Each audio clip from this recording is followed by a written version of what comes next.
Hello, welcome to another Becoming Modern Man. We are playing Traverse Death's Shadow once again, and this time we are playing up against Blue-Red Control. This is our opening hand. Summoned an Traverse, double Replicate Team of Battle Rage. I think this hand does enough for us, so we're definitely going to mulligan this. I think the general rule of thumb in this deck is if you don't have Death Shadow or Tarmogoyf in your hand, then you probably want to mulligan. Or at least some way to draw them. This hand is kind of sketchy. We can draw 3 cards, but we kind of need 2 lands, so I don't think we want to keep this. We also don't have any of the threats. Oh, this hand is also awful. Mulligan, down to 4, but we do find a Tarmogoyf, so I guess this will have to do. So Bauble is nice. I'm going to draw a card off of this. So I take a look at my own deck. Basically that makes it because I can decide then if I want to fetch or not, depending on what the top card is. I see Traverse and I decide that Traverse is probably not quite the card I want to see here, and decide that I will crack the fetch. So that's one thing to be aware of with Mishra's Bauble.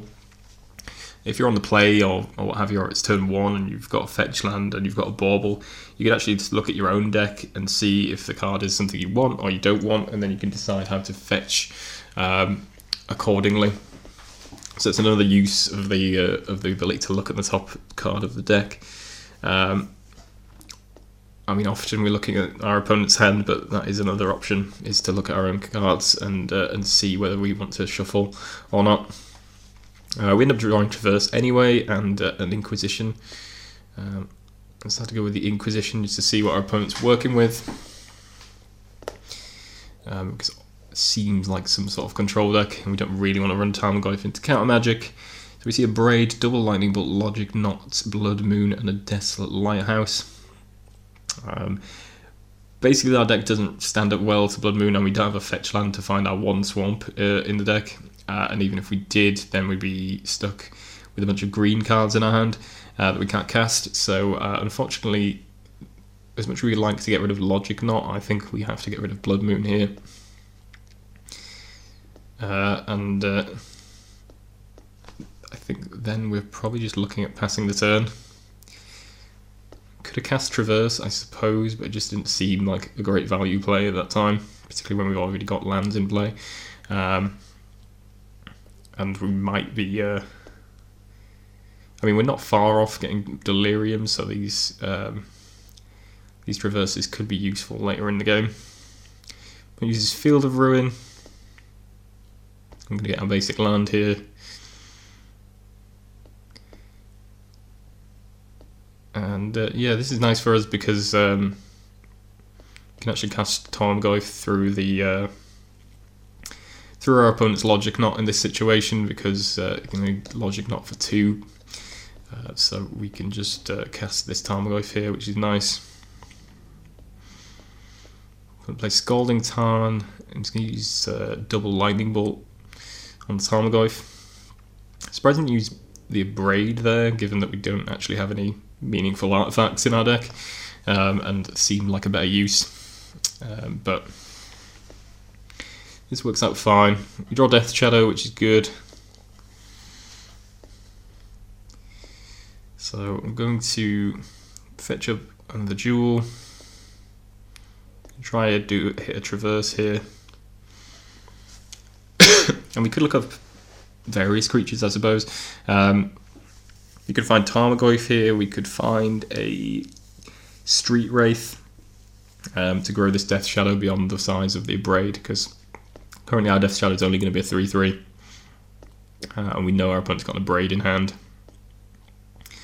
But Logic Knot's exiling basically the whole of their graveyard, which obviously shrinks any Tarmogoyf, potentially anyway, but we do have 4 types of card in our own graveyard, so that's not a huge deal. Follow up our opponent's Traverse, with our opponent counting the Traverse with the second Traverse, and we're going to run out 2 Death Shadows here. Alternatively, and maybe the better play actually would have been to search up a Street Wraith, and that way we could have made a Death Shadow a 5/5, and then obviously we would have drawn a card as well. So maybe that would end up a better play, and then obviously we've still got more Death Shadows in our deck as threats, but this works out fine. Opponent doesn't have the answer for the second Death Shadow. We're able to attack here. We also draw into a fetch land, so we can make our Death Shadow into a 6/6 here. Opponent again has no answer. We draw Stubborn Denial, which is nice as a way of potentially protecting the Death Shadow. Opponent loots with Desolate Lighthouse, which is fine. We play Field of Ruin, I think just to find out whether we have another land in our deck, I guess, because they concede immediately afterwards. So yeah, they obviously didn't have the answer to the Death Shadow, and I think that was just a way of trying to get some additional information before the end of the game, to see if we could actually fetch up another basic or whether we didn't have one.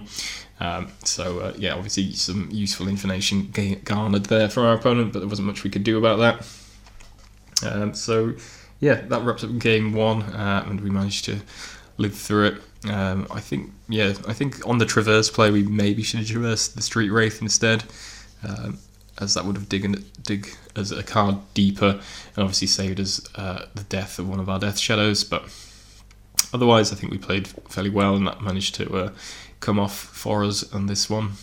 Obviously, things to be concerned about in terms of their non-basic Hate and Blood Moons, which are both pretty bad news for our deck. We managed to play through it pretty well here, but yeah, certainly a danger to us if we just get stuck on all mountains, because our deck only has very limited red cards and none of them are overly useful. So that's going to be a problem. So let's look at the sideboarding. Okay, so here we are with the sideboard. So running up against blue-red control. We didn't see any finisher off our opponent, so I'm not entirely sure what it was. Could have been Thing in the Ice, Young Pyromancer.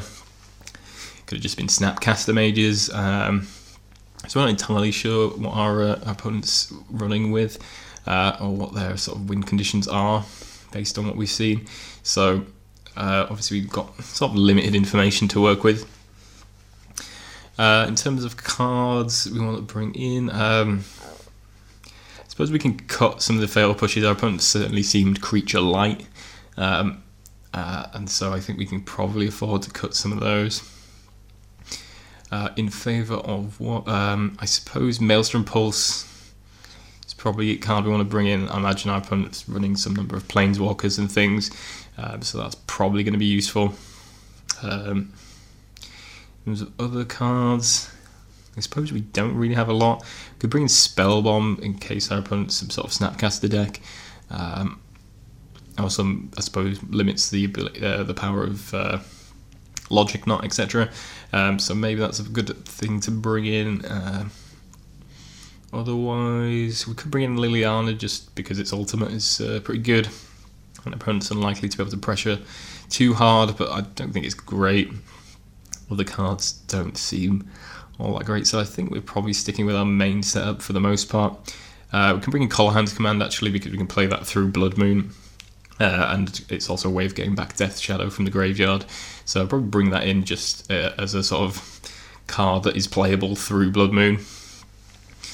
Bring in Maelstrom Pulse as a way of killing off Planeswalkers, and we can look at bringing in Collective Brutality as well as a way of potentially killing one of their threats if they do run Snapcasters or Young Pyromancers, but more importantly as a way another discard spell for us. So those are probably the cards we're kind of looking at bringing in, and I'd be looking at cutting fatal pushes for the most part. Maybe one of the Stubborn Denials. I don't know how good that's going to be in this matchup. Obviously they are spell heavy, but I don't know if going 1-for-1 with, in terms of counter spells with them is going to be particularly productive. So we'll see how this goes. Okay, so here we have game 2. This sounds fine. We've got 2 threats. We've got 2 Mishra's Baubles and Inquisition. So yeah, this hand looks pretty good. All in all, I'm just going to lead off with Engineered Explosives set to 1. It's fine, obviously a way of killing Death Shadows. but we don't have any Death Shadows, so currently that is fine. Our opponent doesn't have a second land, which obviously works out pretty nicely for us. I think we're just going to take the Spell Snare here as the only 1 mana card in our opponent's hand, and hope they miss on their land.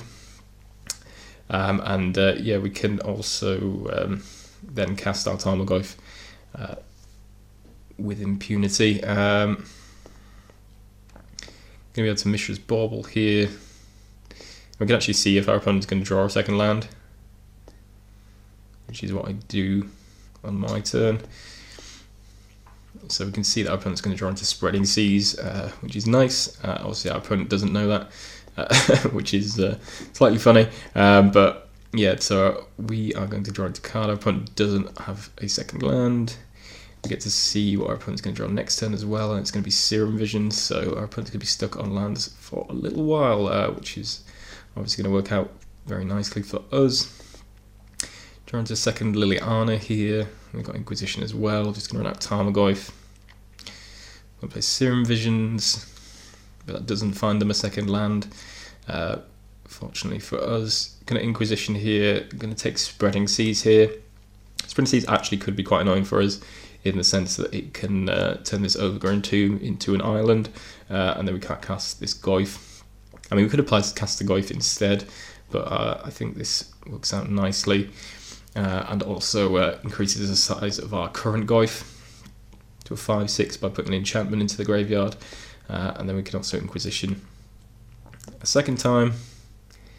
And this time I think we'll want to look at getting rid of Engineered Explosives. Blood Moon's going to be a problem if it ever lands, I guess, and we can see that our opponent's going to get a second land, but I think we're just going to get rid of Engineered Explosives here as an answer for Tarmogoyf, even if it is a slow answer for Tarmogoyf. So attack for 5. Keep attacking for 5. I'm not running my cards into a mana leak, was basically the decision behind not playing the Tarmogoyf when I could have done. Because obviously we know our opponent's got a mana leak. Going to try and run out Liliana of the Veil here. Probably should have done it before combat, because then we could have discarded our second Liliana to the original Liliana, increased the size of the Tarmogoyf, and also when our opponent counters Liliana, we would have increased the size of the Tarmogoyf.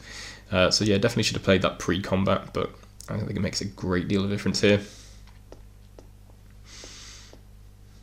And yeah, that wraps things up, basically.